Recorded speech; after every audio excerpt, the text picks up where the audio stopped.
Tonight, students learn how to get more involved in the community. Plus, Troy prepares for the start of football season. Stay tuned. TrojanVision News starts now. From the High Definition Production Center of Troy University's Broadcast and Digital Network and Troy campuses around the world, this is TrojanVision News. Hello and welcome to TrojanVision News for August 27, 2014. I'm Xavier Harris. And I'm Haley Greathouse. Thank you for joining us this evening. Troy's fall sports get into full swing this week, and Troy Students Government Association is working on ways to get students more involved on campus events. Khadijah Torbert explains. President of SGA Matthew Thompson said there are some ideas underway to get the Troy students into the game day experience. For this semester, we're revamping a lot, especially we're trying to partner with athletics a little bit more as far as attendance to games, obviously, and also making sure our game days and Saturdays, as far as football goes, are as lively as they can. One way the SGA is pairing with athletics is through a new initiative called the Affinity Program. The Trojan Affinity Program is something that we started last year. It involves attendance to athletic games, and what we'll do is students will come in and they will swipe their cards at a scanners at the gate of certain athletic events, and this way they can accumulate points over the years and over the seasons. And with those points, what happens is they'll have the opportunity to earn prizes such as, athletic wear, things that represent Troy. And the main goal is to, number one, increase attendance to games, but also the person who attends the most and has accumulated the most over the seasons will win free tuition for a semester. Anyone is welcome to come to the SGA meetings. This particular time, 2 freshmen showed interest in why coming to this meeting was so important. I have experience in SGA, and I've done it all throughout high school, and it's just something that I feel like I would love to be a part of. I've seen SGA all over campus, and I felt like it's something I should be a part of, just to see what it's all about. Although this was only the second meeting, SGA has a wide variety of projects planned for the upcoming semester. As far as SGA and the meetings go, we're doing a lot, so early. We're so busy right now, too. We have 7 bills that we're taking off docket tonight, and this is the second week. So we have a lot going on as far as new student organizations. And also, we're taking a more active role this year into actually listening to the students. Khadijah Torbert, Troy, TrojanVision News. We will learn more about the Student Affinity Program later in sports. And while the SGA is trying to get students involved in all sports, the city of Troy spent the lunch hour getting Troy residents ready for football. Raven Adara shows us how. The square in downtown Troy was filled with music, food, and fun on Wednesday afternoon as residents enjoyed a brown bag luncheon to kick off the football season for local schools. We're having a wonderful brown bag kicking off the football season with Coach Blakeney and the area high school coaches from Charles Henderson and Pike Live. So we just invited everybody to come downtown to kick off this wonderful occasion. Well, the brown bag lunch today was getting a chance to hear the coaches, hear what they have to say about their programs and the excitement that they're generating, and see the excitement of the community people that came out today, the diverse group of community members that came out to support all 3 entities. And organizers feel the common love of football and the city of Troy brings residents closer together. Well, today is just community, just bringing the community together, just everybody coming out fellowship and doing lunch. And it's hot, but still have a wonderful crowd out today.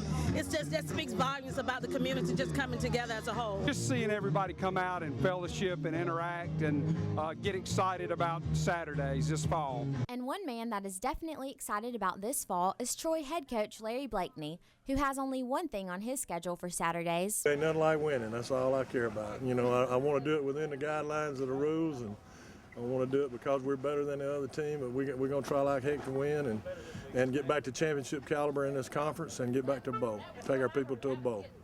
Raven Adara, Troy, TrojanVision News. The city of Troy will hold a downtown tailgate on the square before Troy's home opener against Duke on September 6th. It's scheduled to start at noon. This semester is beginning to give back into full gear, and many students may be looking for ways to spend their empty afternoons. And this morning, students had the opportunity to meet with organizations who are looking for volunteers. Every holiday season, the Salvation Army looks for volunteers to help ring the bells. Wednesday, the Salvation Army, along with many other nonprofits from around the community, were on Troy's campus looking for volunteers. We couldn't make it without our volunteers in the community and the students. The students are a big part of our volunteers. But this volunteer fair wasn't just for nonprofits around Troy. On-campus organizations also had the chance to recruit new helping hands. Caitlin C. Schultz is a volunteer with Campus Kitchens, and she says that she's pleased with the turnout. We actually had people lined out at the door at 10, so that was just really cool to see that people were, just eager to come, and people have just kind of been flowing in and out, and I just think it's really beneficial to see how many students really are interested in Troy as a community and just getting involved. And what are the organizers looking for in a volunteer? Well, we'd like to find someone that's eager to help, that it's something that they want to do, not something that they have to do. One Troy University freshman says she came to the volunteer fair hoping to find a way to help make an impact on her new home. If you can better the place that you live in, then obviously I think that's a great thing to do, that you should reach out to others and make sure that everyone in the community feels a part of the community. Courtney Addison, Troy, TrojanVision News. If you couldn't make it to the volunteer fair, but you are still interested in finding an organization to help out with, you can do so by stopping by the Office of Career Services in Eldred Hall. Troy's La Couture Fashion Club is looking for some new students to be a part of their organization. They will hold trials for models this Thursday, but last night they helped students learn the right way to walk the catwalk. Victoria Bailey has a story. The La Couture Fashion Club hosted a walk workshop Tuesday night in the TC ballrooms. The workshop gave anyone interested in joining the club the opportunity to see exactly what the judges would be looking for. Well, I was actually in a previous fashion show with my friend, and ever since then, I've just been wanting to do something, wanting to model, wanting to walk. And when I came to the interest meeting, I saw how nice the girls were and how they just wanted you to have fun. And even now at the tryouts, they're showing us what they want us to do, how they just want us to have fun with it. Just makes you want to do it even more. La Couture puts on a production every semester to showcase the members' hard work. But this year, they are hoping to reach out more to the whole campus by trying something new. Second week of September, we have La Couture Week. It's our first year ever doing it.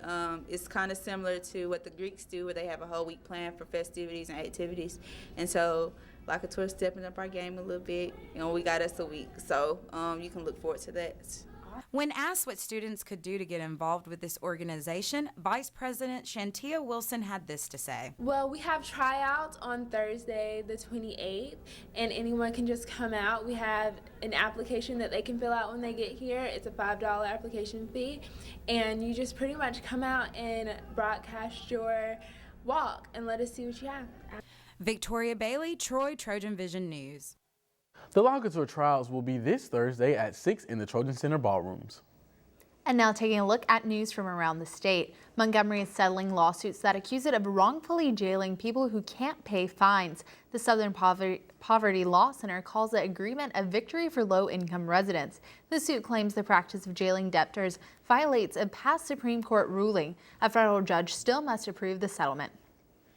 Voters in Gadsden have approved Sunday alcohol sales. Sales could begin in September once the City Council certifies the vote results and approves rules for the selling on Sunday. The area chambers of commerce say the chance will help economic growth in the city. And in Montgomery, Crime Stoppers is offering a $1,000 reward for information about thefts that heavily damaged the Montgomery apartment complex where Rosa Parks lived when she refused to give up her seat to a white person on a city bus.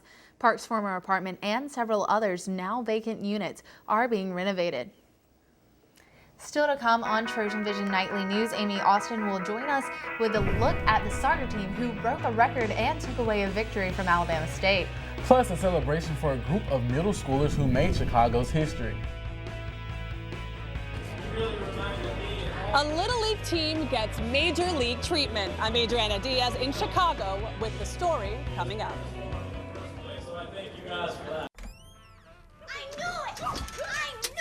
Oh, this isn't good. I was a gift from him to her. I'm going to the animal shelter, which isn't necessarily bad. I just hate the stigma associated with shelter pets. People will think I bite or that I spray everywhere. They're the ones with problems. I'm totally fine. Adopt me, you'll see. I'm gonna go pack. I can't even believe you! And she has a mustache!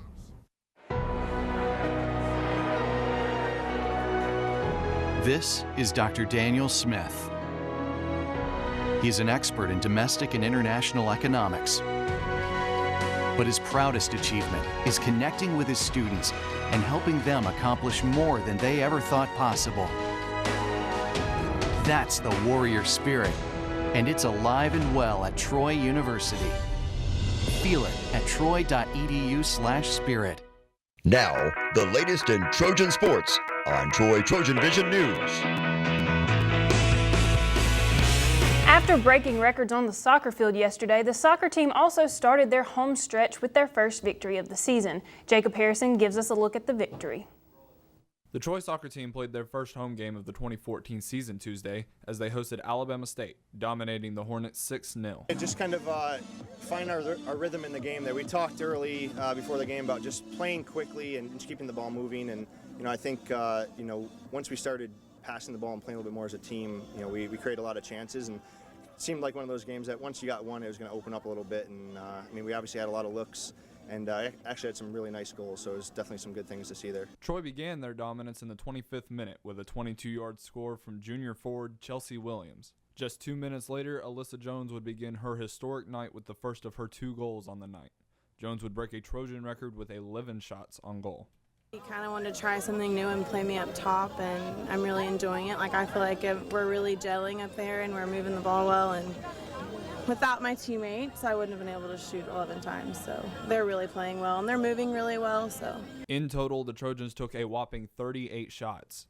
Alabama State only had 6, with just 1 coming in the second half. We're a pretty athletic team, and they just need to play smart and play the way we want to play soccer, not trying to do things as individuals, but go ahead and keep the ball moving around and create some space on the field. And that's, I think, once they started doing that, they realized that moving the ball as a team is going to create a lot more chances for us. Yeah, after this weekend, we were kind of on a dry spell. We got scored on 6 times, and we had chances, but once we got one, we felt really comfortable, and we had more confidence, and we knew once we went going forward after 1 goal, it would all just sort of start to fall into place. Tuesday marked the first win in Coach Jason Hamilton's head collegiate coaching career. Jacob Harrison, Troy, TrojanVision Sports. The soccer team's next game will be a home game on Friday as they host Kennesaw State beginning at 4 p.m. And while football fans have been concerned with the improvements toward defense and who will lead the offense, the special teams is another focus for the team. Special teams has been a focus throughout fall practice as the leaders will be new faces for fans. Different focal points for the special teams has been the returning team, defending opposing returning teams, punts, and field goal kicks. And with all these focus points, head coach Larry Blakeney said that special teams have continued to be a focus for the team. We always spend a lot of time during the course of practice on special teams groups, and this has been no different. And, all the phases of the kicking game. We spent a lot of time off the field and a lot of time on the field in the special teams areas. The Trojans and the Blazers take the field on Saturday at 11 a.m. at Legion Field. The TAP program is in effect again this year for all students at Troy University. This opportunity will once again allow students to be rewarded for attending athletic events. Last year, the Troy University Athletics Department and the Student Government Association joined together to provide the Troy Affinity Program, which allows students to receive points for the sporting events they attend.